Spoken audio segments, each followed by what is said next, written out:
ரொம்பவும் சிம்பிளான ஒரு சிக்கன் அந்த லிவரெல்லாம் இருக்குது இல்லைங்களா, அதாவது வெங்காயம் தக்காளி எதுவுமே போட வேணாம், கஷ்டப்பட்டு அரிய வேணாம். ஒரு சிம்பிளான ஒரு தொக்கு மாதிரி நம்ம அப்படியே அந்த கிரேவியாட்டம் எப்படி செய்யலாம்னு சொல்லிட்டு பார்க்கலாமா? ஃபஸ்ட்டு அதுக்கான தேவையான பொருட்கள் என்னென்னு சொல்லிட்டு நான் பார்த்துல சொல்லிடுறேன். நம்ம சிக்கன் கடையிலேயே கேட்டோம்னா இந்த லிவரும் இந்த ஹார்ட்டு கோழியோட ஹார்ட்டு லிவரு இது கோழியோட இரைப்பைங்க அதுவும் இருக்கும்.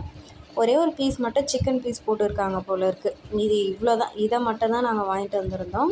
இதில் செஞ்சு சாப்பிட்டு பாருங்கள், டேஸ்ட்டு சூப்பராக இருக்கும். நான் வீட்டில் அரைச்ச குழம்பு மிளகாத்தூள் ஒரு 2 டீஸ்பூன் எடுத்திருக்கேன். அதுக்கப்புறம் சிக்கன் மசாலா, கரம் மசாலா இதை தான் நான் எடுத்திருக்கேன்.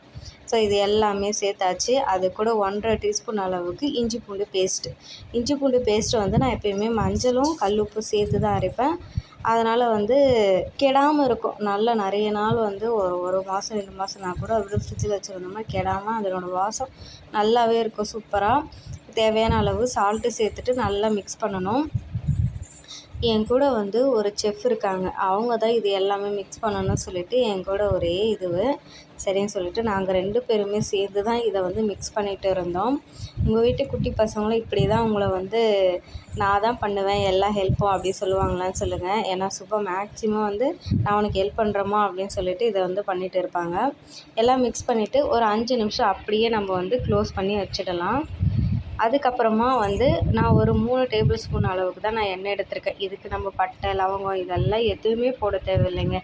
அப்படியே எண்ணெய் காஞ்சதுக்கப்புறமா நம்ம மசாலாலாம் போட்டு வச்சுருந்தோம் இல்லையா, அதை அப்படியே உள்ளே தூக்கி போட வேண்டியது தான். தண்ணி இப்போதைக்கு எதுவுமே சேர்க்காதீங்க. ரொம்ப சிம்பிளாக நீங்கள் ஹோட்டலில் கூட இந்த டேஸ்ட்டு கிடைக்காதுங்க. ரொம்ப ரொம்ப சிம்பிள், ரொம்ப எளிமையாக முறையில் நம்ம ஒரு 10 நிமிஷம் தான் வாங்கிட்டு நம்ம டக்குன்னு செஞ்சு முடிச்சிடலாம். ஒரு ரசம் சாதம், சாம்பார் சாதத்துக்கெல்லாம் மிளகா கிள்ளி போட்ட சாம்பாருக்கெல்லாம் சூப்பராக இருக்கும். எனக்கு இது எப்படி சாப்பிட பிடிச்சிருந்ததுன்னா, கடைசியாக அதுலேயே அந்த கடாயிலே நம்ம சாதத்தை சூடாக போட்டு பிசைஞ்சு சாப்பிடும்போது டேஸ்ட்டு வேறு லெவலில் இருக்கும். கண்டிப்பாக ட்ரை பண்ணி பாருங்கள். ஏன்னா சில நேரத்தில் நமக்கு ஈஸியாக முடியணும், அதே மாதிரி டேஸ்ட்டாகவும் இருக்கணும்னா இது சூப்பராக இருக்கும். இப்போ பாருங்கள், நம்ம சேர்த்தது எல்லாம் எண்ணெய் பிரிஞ்சு கொஞ்சம் நல்லா வந்திருக்கு. சீக்கிரமாக பாயில் ஆகிடும். ஆனால் நம்ம எதுக்காக இன்னும் கொஞ்சமாக தண்ணி சேர்த்து நான் வேக வைக்கிறேன்னா, இதில் நம்ம கோழியோட இரைப்பையெல்லாம் நம்ம போடுறோம் இல்லையா, ஸோ அதனோட ஸ்கின் எல்லாம் நல்லா பாயில் ஆகணும். அதனால் நான் ஒரு 1/2 டம்ளர் அளவுக்கு தண்ணி சேர்த்து சிம்மில் தான் நம்ம வேக வைக்கணும். நம்ம ஹை ஃப்ளேமில் வேக வச்சாலும் தண்ணி சீக்கிரமாக வற்றிடும். அது பாயில் ஆகாது. ஸோ நமக்கு கேஸும் வேஸ்ட் ஆகும், டைம். அதுக்கப்புறமா இன்னொரு விஷயம் என்னன்னா நம்ம உடம்பும் கெட்டு போகும். நல்லா ஒரு 1/2 டம்ளர் தண்ணி ஊற்றிட்டு நல்லா ஒரு 10 நிமிஷம் அப்படியே சிம்லேயே கொதிக்க வச்சு எடுத்திங்கன்னா தண்ணி நல்லா வற்றிடும். நல்லா இந்த மாதிரி எண்ணெய் பிரிஞ்சு சூப்பராக வந்துருச்சு பாருங்கள். இதில் அப்படியே சாதம் கூட போட்டு பிசைஞ்சு சாப்பிட்டுக்கலாம். வேறு எதுவுமே தேவையில்லை. இட்லி தோசை கூட சூப்பராக சாப்பிட்லாம், நல்லாயிருக்கும். இன்னும் கொஞ்சம் நம்ம தண்ணியாக அந்த செமி கிரேவி மாதிரி எடுத்துட்டோம்னா நல்லாயிருக்கும். கடைசியாக கொஞ்சம் பெப்பர் தூள் தூவிட்டோம்னா சூப்பரான ஒரு சிக்கன் லிவர் வறுவல் ரெடி ஆகிடுச்சு.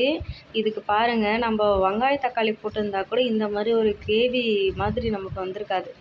அவ்வளோதான். கடைசியாக தான் நான் கொத்தமல்லியும் கறிவேப்பிலையும் போட்டுருக்கேன் பாருங்கள். அவ்வளோதான். இப்போ நம்ம சாப்பிட வேண்டியது தான். சூடான சாதத்தில் போட்டு பிசைஞ்சு சாப்பிடுங்க, நல்லாயிருக்கும். டேஸ்ட்டு சூப்பராக இருக்கும். அவ்வளோதான். அப்படியே இந்த வாசனையே கமகமன்னு வந்துச்சு. கொஞ்ச நேரம் அப்படியே மூடி வச்சோம்னா அந்த கொத்தமல்லி கறிவேப்பிலோட வாசமும் அதில் இறங்கியிருக்கும். ஸோ எல்லோரும் சாப்பிட்டு முடிச்சிட்டாங்க. கடைசியாக தான் நான் சாப்பிட போகிறேன். ஸோ கடைசியாக நான் என்ன பண்ணிட்டேன்னா, அதுலேயே சாதத்தை போட்டு நல்லா பெரட்டி நான் சாப்பிட்டேன். டேஸ்ட்டு சூப்பராக இருந்துச்சுங்க. உண்மையிலே சொல்கிறேன். நம்ம கடைசியாக அந்த கடாயிலே சாதத்தை போட்டு பெரட்டி சாப்பிடும்போது தான் டேஸ்ட்டு வேறு லெவலில் இருக்கும். யாருக்கெல்லாம் இந்த மாதிரியெல்லாம் பிடிக்குன்னு சொல்லுங்கள். சிம்பிளாக இருந்தாலும் ஈஸியாக இருந்தாலும் டேஸ்ட்டு நல்லாயிருக்கும். டேஸ்ட்டில் மட்டும் எந்த குறையும் இருக்காது. கண்டிப்பாக ட்ரை பண்ணி பாருங்கள்.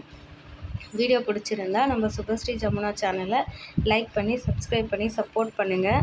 நெக்ஸ்ட் ஒரு சூப்பரான வீடியோவில் உங்களை பார்க்குறேன். அவ்வளோதான் பாருங்கள், சூப்பராக ரெடி ஆகிடுச்சு. இது சாப்பிட வேண்டியது தான். நீங்கள் ரசம் சாதம், சாம்பார் சாதத்தை கூட சாப்பிட்டு பாருங்கள். கடைசியாக ஒரு ஹார்ட்டோடு வச்சு சாப்பிட்டா டேஸ்ட்டு செம்மையாக இருந்துச்சு. தேங்க்ஸ் ஃபார் வாட்சிங் ஃப்ரெண்ட்ஸ். நெக்ஸ்ட் ஒரு சூப்பரான வீடியோவில் பார்க்கலாம்.